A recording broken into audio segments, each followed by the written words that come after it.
इस हफ्ते मेरे पास एक मैसेज आया। एक आईटी प्रोफेशनल था, 6 साल एक्सपीरियंस, टीसीएस में काम करता था। उसने लिखा, दीपक भाई मेरी कंपनी में क्वाइटली मुझे बेंच पे डाल दिया। कोई अनाउंसमेंट नहीं हुई, कोई रीजन नहीं दिया, सिर्फ एक email, your role is being restructured. और वो अकेले नहीं था।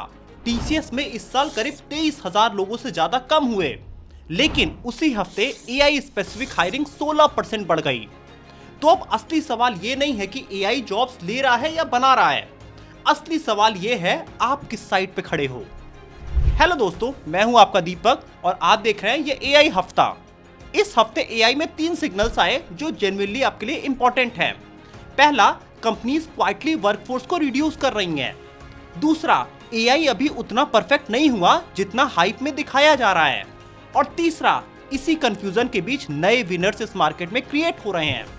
और एंड में हम जानेंगे एक इंडियन फार्मर की कहानी जिसने एआई से अपनी फसल का प्राइस 8% इंप्रूव किया। और उस फार्मर की कहानी में आपके बिजनेस का पूरा ब्लूप्रिंट छुपा है।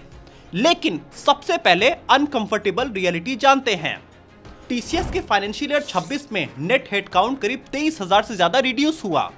अब ध्यान रखिए, ये डायरेक्ट ले ऑफ का नंबर नहीं है, इसमें एट्रिशन, लिमिटेड हायरिंग और एग्जिट सब शामिल हैं। लेकिन एक डायरेक्शन क्लियर है, कंपनी सिग्नल दे रही हैं कि फ्यूचर ह्यूमंस के साथ एआई एजेंट का रोल बढ़ता जाएगा। और उसी हिसाब से हायरिंग आज एडजस्ट होती जा रही है।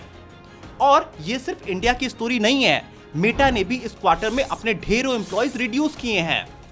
लेकिन मार्क जुकरबर्ग ने एक इंटरनल मीटिंग में ये खुद माना कि एआई एजेंट डेवलपमेंट उतनी तेजी से एक्सेलरेट नहीं हुआ जितना एक्सपेक्टेड किया गया था। अब यहाँ सबसे इंटरेस्टिंग बात यह है, कंपनीज एआई का फ्यूचर देखकर आज अपना वर्कफोर्स रिड्यूस कर रही हैं, लेकिन वो फ्यूचर अभी रेडी ही नहीं हुआ है। मतलब ट्रांजिशन तो शुरू हो गया है, लेकिन टेक्नोलॉजी और कंपनीज दोनों अभी लर्निंग फेज में हैं। और इसी फेज में सबसे ज्यादा रिस्क किस रोल पे है? उन रोल्स पे है जो रिपीटेटिव है, जिन रोल्स का आउटपुट इजिली मेजर किया जा सकता है, जिन रोल्स को एआई इजिली रेप्लिकेट कर सकता है। तो मेरा मानना है, अगर आपके काम के डिस्क्रिप्शन में ऐसे कुछ वर्ड्स हैं जैसे data entry, basic coding, report generation या कंटेंट मॉडरेशन, तो आपको अभी सीरियसली सोचना चाहिए। और अभी नहीं सोचे तो 2 साल बाद आपको बहुत देर हो जाएगी। आपकी कंपनी में एआई के बाद क्या क्या हुआ? क्या हायरिंग स्लो हुई, वर्कलोड बढ़ा या प्रोडक्टिविटी बेटर हुई? कमेंट में अपने सेक्टर के बारे में जरूर लिखिए, मैं हर मैसेज पढ़ता हूं। अब जानते हैं वो टूल्स जो सबसे बड़े चेंजेस ला रहे हैं, वो क्या कर रहे हैं वो जानते हैं। तो इस हफ्ते 3 बड़े एआई अपडेट्स आए हैं जो जेन्युइनली आपके लिए इंपॉर्टेंट है। सबसे पहला अपडेट है चैट जीपीटी का वर्क, मतलब ओपन एआई ने चैट जीपीटी वर्क इंट्रोड्यूस किया। इंपॉर्टेंट नाम नहीं है इसका, इंपॉर्टेंट ये है कि अब एआई सिर्फ आंसर नहीं देगा, एआई अब काम को एग्जीक्यूट करना चाहता है। रिसर्च करना, फाइल्स देखना, डॉक्यूमेंट्स बनाना, स्प्रेडशीट फाइल करना और प्रेजेंटेशन क्रिएट करना। अब मेरा मानना है ये शिफ्ट बहुत बड़ा है। पहले एआई एक स्मार्ट असिस्टेंट था, अब एआई एक जूनियर एम्प्लॉय बन रहा है। अब जूनियर एम्प्लॉय से पहले कौन सी जॉब्स जाती हैं ये देखना होगा। दूसरा अपडेट है ग्रोक 4.5। XAI ने ग्रोक 4.5 रिलीज किया। एलन मस्क बोल रहे हैं ये ओपन क्लास मॉडल है, कोडिंग और एजेंट टास्क इससे काफी फास्टर और चीपर किया जा सकता है। लेसन ग्रोक वर्सेस क्लॉड नहीं है, लेसन ये है पावरफुल इंटेलिजेंस रैपिडली कमोडिटी बनते जा रहे हैं। जिस कैपेबिलिटी के लिए पहले लोग हजारों रुपए लगाते थे, अब वो चीप होती जा रही है। और जब इंटेलिजेंस चीप होता है तो कंपटीशन स्किल पे नहीं, एग्जीक्यूशन और डिस्ट्रीब्यूशन पे पूरी तरह शिफ्ट हो जाता है। अब है तीसरा update, Gemini India local processing. Google ने जेमिनी के कुछ इंटरप्राइजेज मॉडल को इंडिया के लोकल डेटा सेंटर के थ्रू प्रोसेस करना शुरू कर दिया है। ये बैंक, हेल्थ केयर, गवर्नमेंट के लिए सबसे इंपॉर्टेंट होगा क्योंकि सेंसिटिव डेटा कंट्री के अंदर ही रहेगा। अब मुझे लगता है एआई रेस सिर्फ स्मार्टेस्ट मॉडल का रेस नहीं है, रेस आने वाले समय में सीधा होगा कौन सेफ है, कौन चीप है और कौन बिजनेस रेडी है। और इंडिया के लिए यह बहुत इंपॉर्टेंट सिग्नल है। अब तक पिक्चर थोड़ी अनकंफर्टेबल लग रही थी, लेकिन जॉब मार्केट का दूसरा डेटा बिल्कुल अपोजिट स्टोरी बोलता है। जॉब स्पीक रिपोर्ट जून 2026 बताती है ओवरऑल आईटी सेक्टर की हायरिंग ईयर ऑन ईयर 3% नीचे गई। अब एआई स्पेसिफिक रोल की हायरिंग 16% बढ़ी है।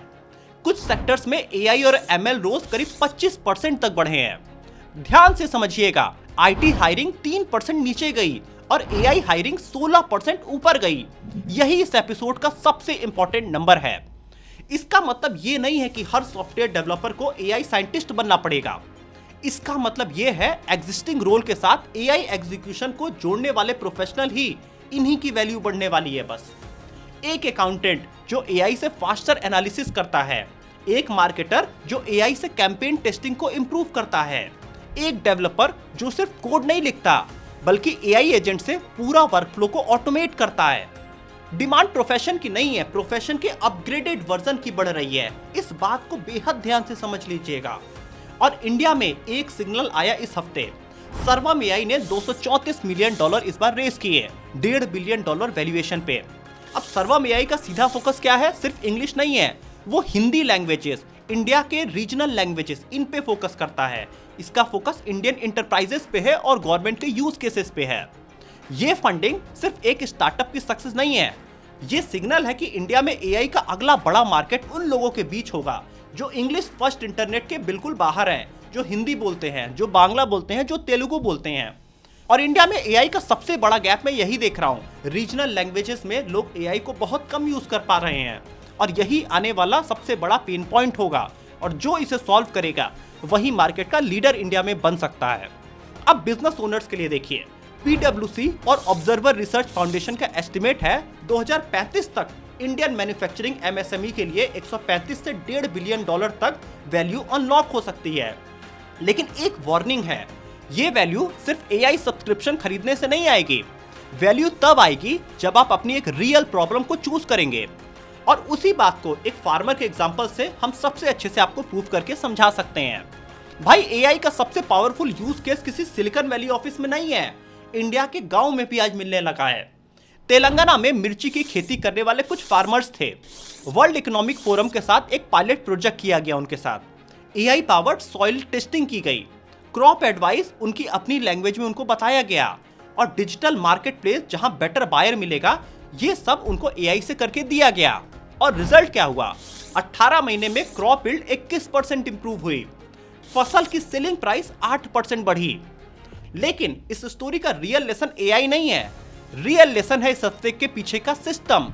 मतलब स्टेप 1 उन्होंने क्या किया? डेटा, सॉइल और क्रॉप का एक्यूरेट डेटा कलेक्ट हुआ।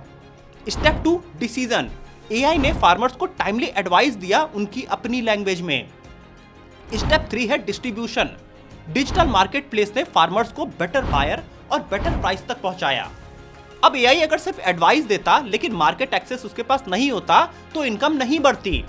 अगर मार्केट प्लेस होता लेकिन क्रॉप क्वालिटी इंप्रूव नहीं होती तो भी प्राइस एडवांटेज उनका लिमिटेड रहता। एआई तभी पावरफुल बना जब डेटा, डिसीजन और डिस्ट्रीब्यूशन तीनों चीजें एक साथ कनेक्ट हुई। यही ब्लूप्रिंट किसी भी बिजनेस में अप्लाई होता है। पहले आप अपने डेटा को ऑर्गेनाइज करिए, फिर डिसीजंस को इंप्रूव करिए और फिर आउटपुट को कस्टमर तक फास्टर पहुंचाइए। एआई एक मैजिक बटन नहीं है, एआई एक मल्टीप्लायर है आपके काम में। सिस्टम वीक है तो एआई chaos मल्टीप्लाई करेगा और सिस्टम स्ट्रॉन्ग है तो एआई ग्रोथ को मल्टीप्लाई कर देगा। इस हफ्ते की न्यूज से 3 प्रैक्टिकल एक्शंस हमें मिलते हैं। अगर आप आईटी प्रोफेशनल हैं तो सिर्फ नया एआई टूल सीखने की जगह अपने करंट रोल को एक कंप्लीट वर्कफ्लो में ऑटोमेट करिए। रिक्वायरमेंट अपनी समझिए, रिसर्च करना समझिए, फर्स्ट ड्राफ्ट बनाना सीखिए और रिव्यू करिए और फाइनल आउटपुट भी दीजिए। ये पूरा वर्कफ्लो एआई के साथ करिए एक बार में। टूल नॉलेज कॉमन हो जाएगी आने वाले वक्त में, लेकिन वर्कफ्लो ओनरशिप अगर आपके पास है तो ये बिल्कुल रेयर होगा। अब अगर आप बिजनेस ओनर हैं तो पूरे बिजनेस को एआई से ऑटोमेट करने की कोशिश मत करिए। अपने बिजनेस का एक लीक को चूज करिए। जैसे कि अगर आपका लीड फॉलोअप स्लो है, या फिर कोटेशन मैनुअल है, या रिपोर्टिंग आपकी पूरी बोरिंग है, या आपकी इन्वेंट्री क्लियर नहीं है, तो एक कोई प्रॉब्लम उठाइए, एक सॉल्यूशन निकालिए, एक रिजल्ट निकालिए और मेजर करिए। उसके बाद स्केल करिए। अगर आप फ्रीलांसर, क्रिएटर या स्टूडेंट हैं तो एआई के साथ चीप सर्विस प्रोवाइडर मत बनिए, फास्टर आउटकम प्रोवाइडर बनिए। अपने क्लाइंट को ये मैटर नहीं करता है कि आपने 10 टूल यूज करके उसको रिजल्ट आके दिया। क्लाइंट को मैटर करता है रिजल्ट कितनी जल्दी और कितना प्रेसाइज आया है, कितना बेटर आउटपुट मिला है।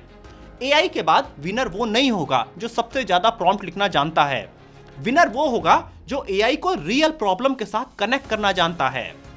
तो इस हफ्ते एक काम, सिर्फ एक काम, आज रात को अपने फोन में क्लॉड या चैट जीपीटी खोलिए, अपने काम का एक बोरिंग रिपीटेटिव टास्क वहां पे लिखिए और एआई से बोलिए इसको किस तरह मैं ऑटोमेट कर सकता हूं। वो स्टेप बाय स्टेप आपको एक एक तरीका समझाता जाएगा।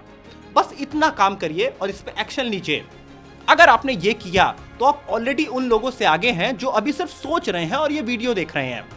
और अब आपकी बारी, आप कमेंट करके बताइए कि आपके सेक्टर में एआई का पहला रियल इफेक्ट क्या हुआ है। क्या हायरिंग कम हुई है, क्या वर्कलोड बढ़ा है या प्रोडक्टिविटी बेटर हुई है। अपने सेक्टर को जरूर लिखिए, मैं पर्सनली हर कमेंट पढ़ता हूं। और इंडिया की सबसे बड़ी प्रॉब्लम है हिंदी में एआई रिलेटेड न्यूज लोगों तक नहीं पहुंच रही है। हमने उसको सॉल्व करने की कोशिश किया है। हर संडे को अब हम एक ऐसे ही एआई और बिजनेस रिलेटेड हम वीडियो लेके आएंगे जिसमें पूरे हफ्ते का हर एक एआई अपडेट जो आपके लिए जरूरी है हम वो बताने की कोशिश करेंगे। तो चैनल को जरूर सब्सक्राइब करिए, इस वीडियो को ज्यादा से ज्यादा व्हाट्सएप ग्रुप्स में शेयर करिए ताकि सबको एआई रिलेटेड नॉलेज मिलती जाए। मिलते हैं अगले हफ्ते फिर से इसी एआई हफ्ता के एपिसोड में। तब तक जय हिंद।